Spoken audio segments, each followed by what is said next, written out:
Friends, Vishal Chhabra academy once again welcomes you all. हम लोग series of CTET question papers के चल रहे हैं और पीछे से चलते हुए 2019, 18, 17, 16, 15, 14, 13 हम 2012 पे पहुंच गए हैं। तो today will discuss 2012 November question paper seated content. Let's start. Question number 1 goes, which of the following is a heterogeneous mixture. निम्नलिखित में से कौन सा विषमांगी मिश्रण है। हेट्रोजेनस मिक्सचर हमें मालूम है वो होता है विच इज़ नॉट इक्वल, मतलब which is in different amounts, मतलब इक्वल प्रोपोर्शन नहीं होता उसमें। जैसे कि शुगर सॉल्यूशन है या नमक का घोल है, तो वो हेट्रोजेनियस नहीं है, होमोजीनियस है।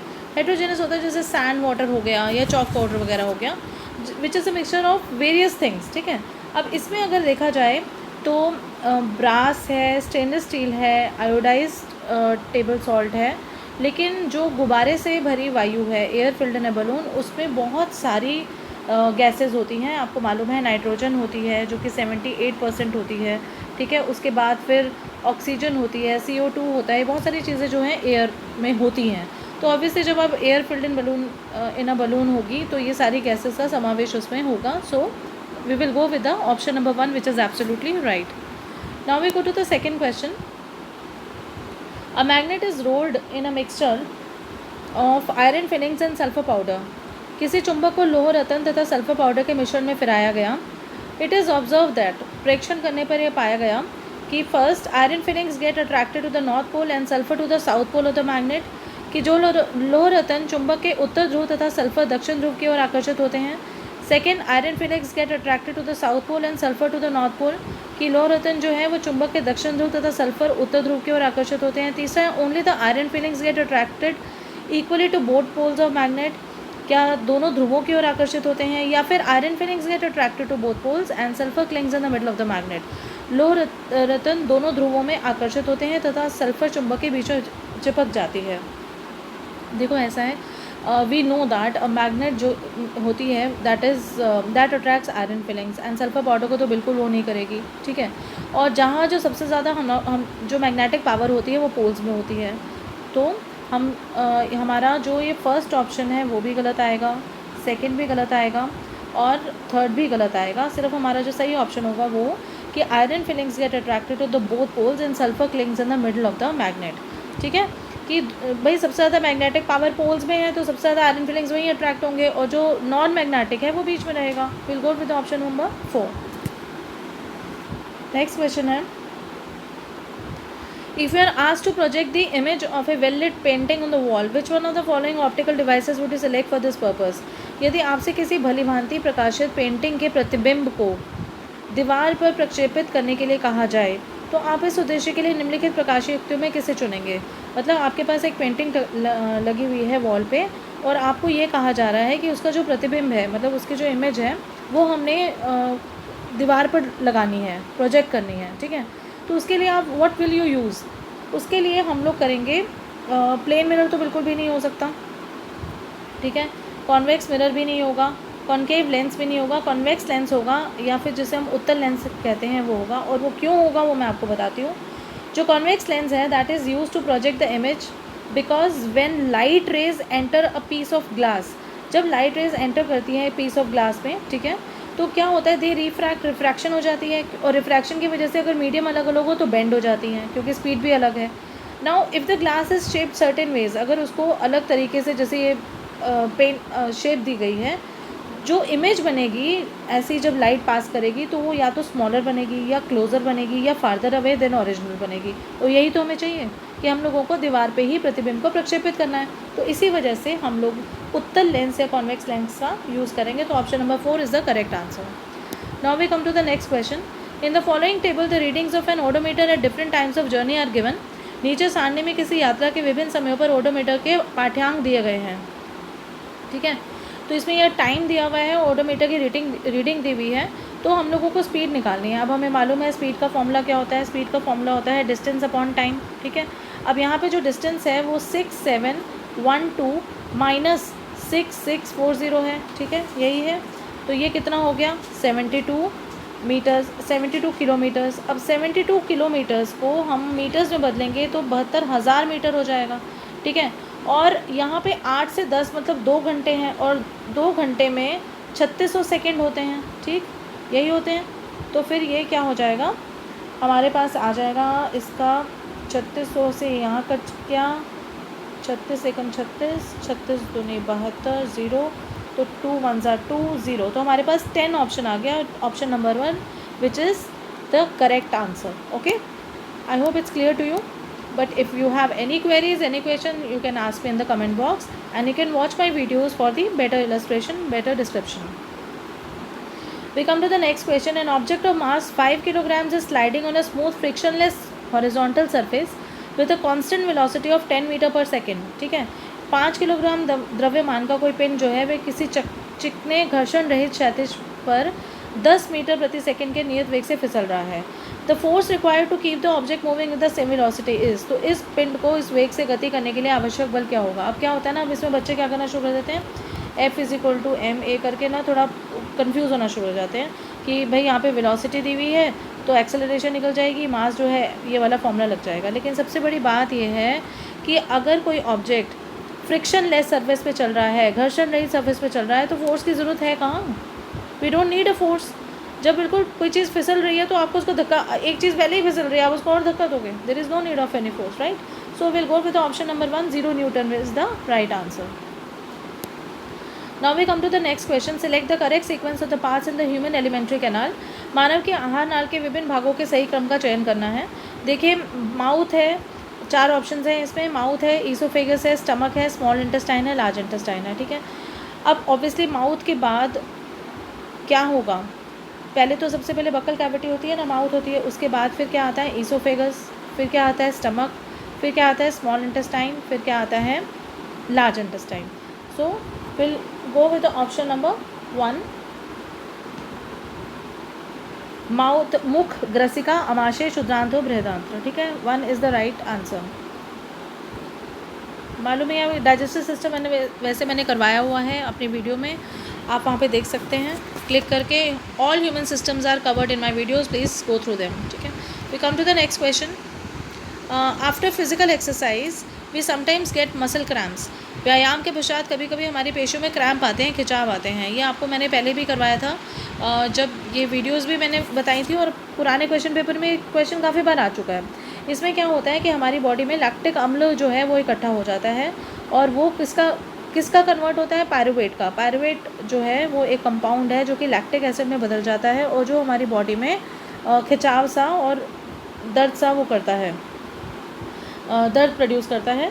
तो that is conversion of the pyruvate to the lactic acid. Option number 2, pyruvate का लैक्टिक अम्ल में परिवर्तित होना, ठीक है। ऑक्सीजन की इनएफिशिएंसी हो जाती है, तो ऑब्वियसली फिर ये नॉन ऑक्सीजन एनारोबिक मोड में चला जाता है। एनारोबिक मतलब विदाउट ऑक्सीजन वाले मोड में, जिसमें पायरुवेट जो है वो लैक्टिक एसिड में कन्वर्ट होता है, और जो हमारी बॉडी में क्रैम्प्स देता है। तो will go with option number 2 which is absolutely correct. We go to the next question now. Select from the following a set having correct combination of organs that do not carry out any digestive function. निम्नलिखित में से हमें पाचन तंत्र के भागों के उस सही समूचे को चुनना है जो कोई पाचन कार्य नहीं करते हैं। देखिए, इसमें जो है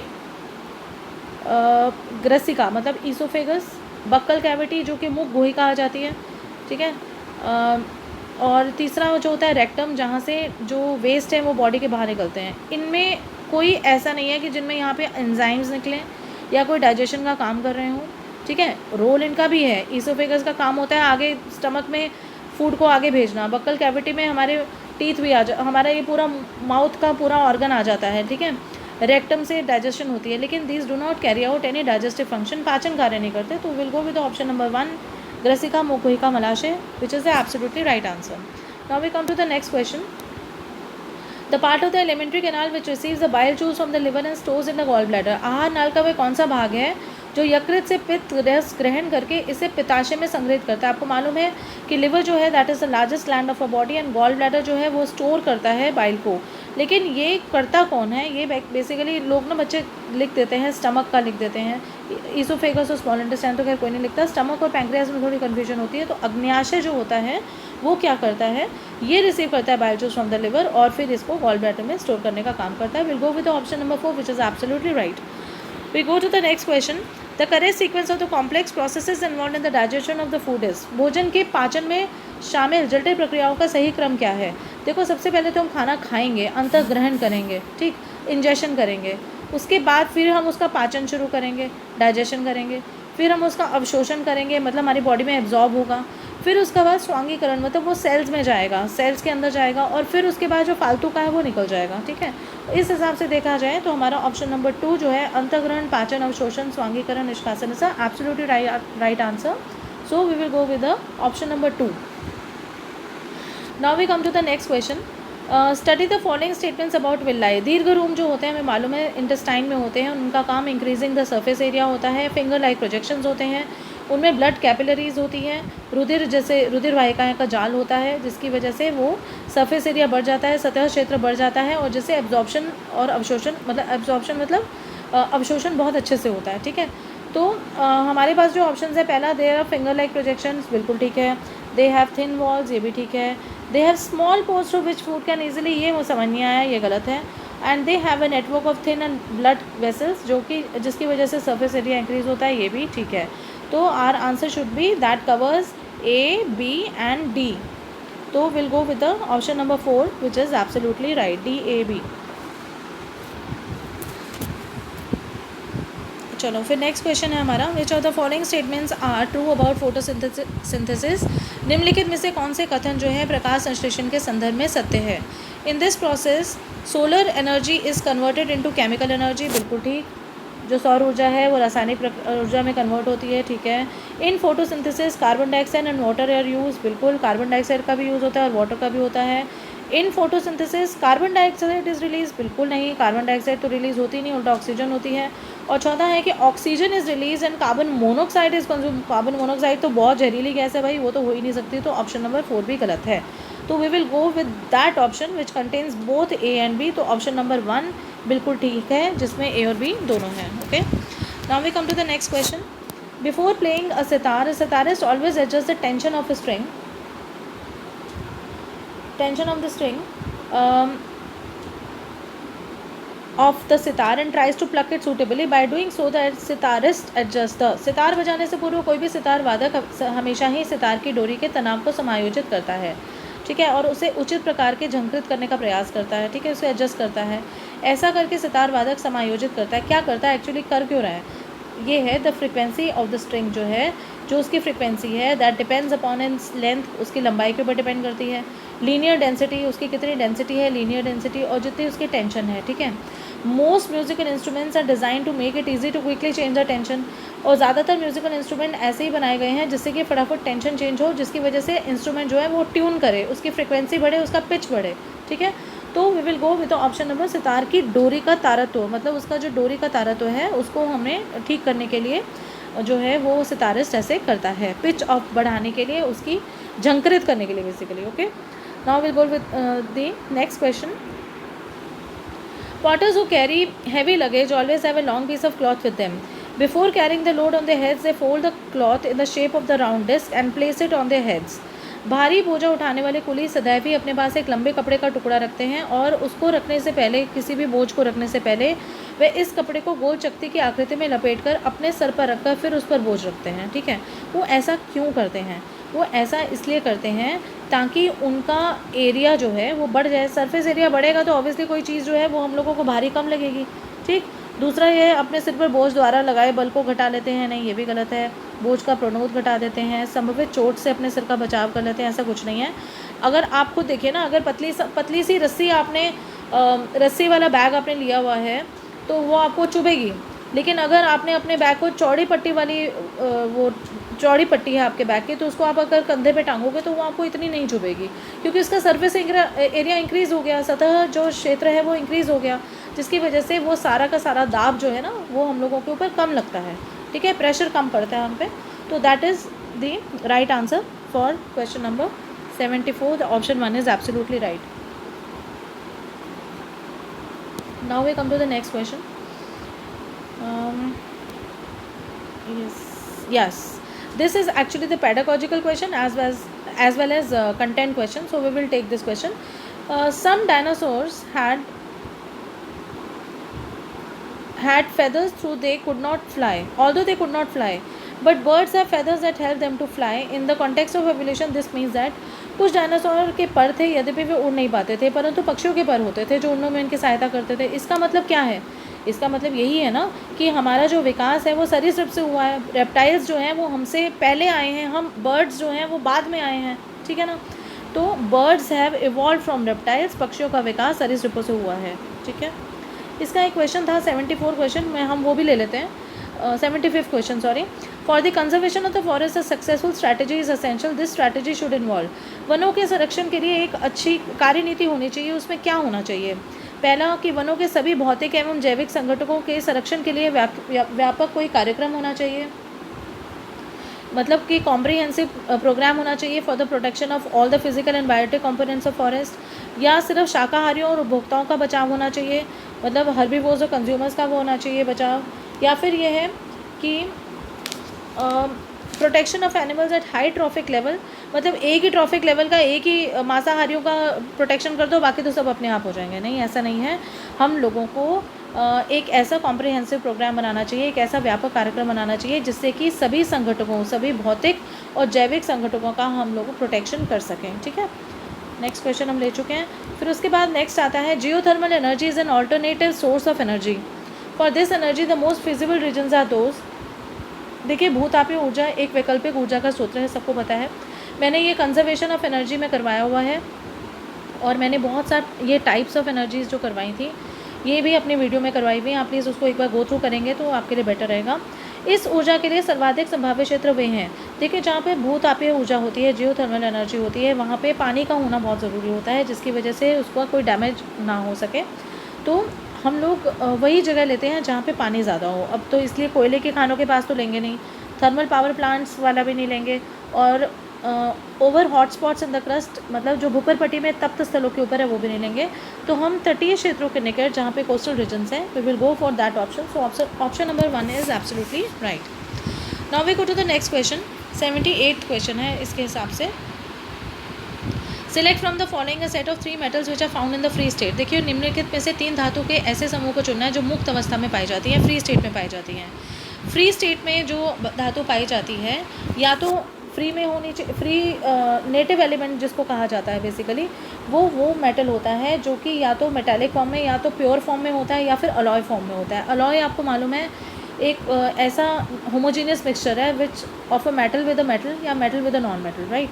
तो यहाँ पे जो सिल्वर है, गोल्ड है और प्लेटिनम है, वो 3 मेटल्स ऐसे हैं जो कि फ्री फॉर्म में पाए जाते हैं, ठीक है। तो we will go with option number 4 which is absolutely right. Next question है select from the following reactions that are possible. देखिए, इसके लिए आपको रिएक्टिविटी सीरीज़ वाली मेरी वीडियो देखनी पड़ेगी।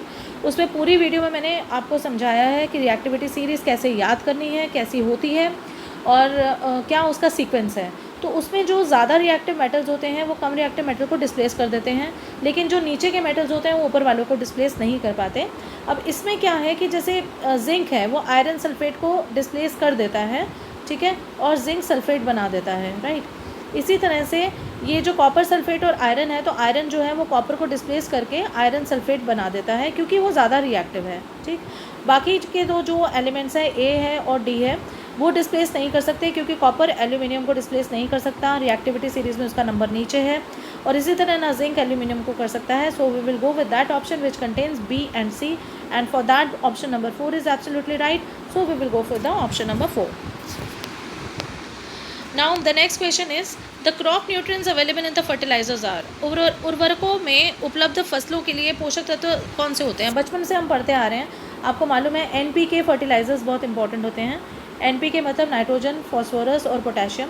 तो हम लोग नाइट्रोजन, पोटेशियम और फॉस्फोरस के साथ ही जाएंगे, which is option number 2 which is the right answer. और ये जो है हम लोगों को किस लिए चाहिए होते हैं?